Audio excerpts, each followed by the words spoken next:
Uy olish uchun subsidiya kimlarga berilishini birma-bir tushuntirib o'taman. 18 dan 60 yoshgacha bo'lgan O'zbekiston fuqarolariga beriladi. Nomida yoki turmush o'rtog'i nomida uy bo'lmasligi kerak. Bundan tashqari oyligi hozir men aytadigan miqdorda bo'lishi kerak. Boshqacha aytganda, siz subsidiya olishingiz uchun ball to'playsiz, ya'ni 30 balldan kam bo'lmagan ball to'plashingiz kerak. Bu ball qayerdan keladi? Masalan, sizni yoki turmush o'rtog'ingiz nomida uy bo'lmasa, 20 ball beriladi. Bundan tashqari oyligingiz 3.431.000 so'mdan 8.897.000 so'mgacha bo'lsa 10 ball beriladi. 8.897.000 dan 10.168.000 so'mgacha bo'lsa 5 ball beriladi. Bu viloyatlarda, Toshkent shahrida sal boshqacharoq. Bundan tashqari siz 30 yoshga to'lmagan bo'lsangiz 5 ball beriladi. Oila a'zolaringizda nogironligi bo'lgan shaxs bo'lsa yana 5 ball beriladi.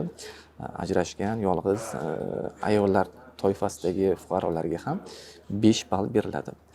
Kommentga plyus belgisini qoldirsangiz, men o'sha ballarni to'liq ro'yxatini sizga yuboraman.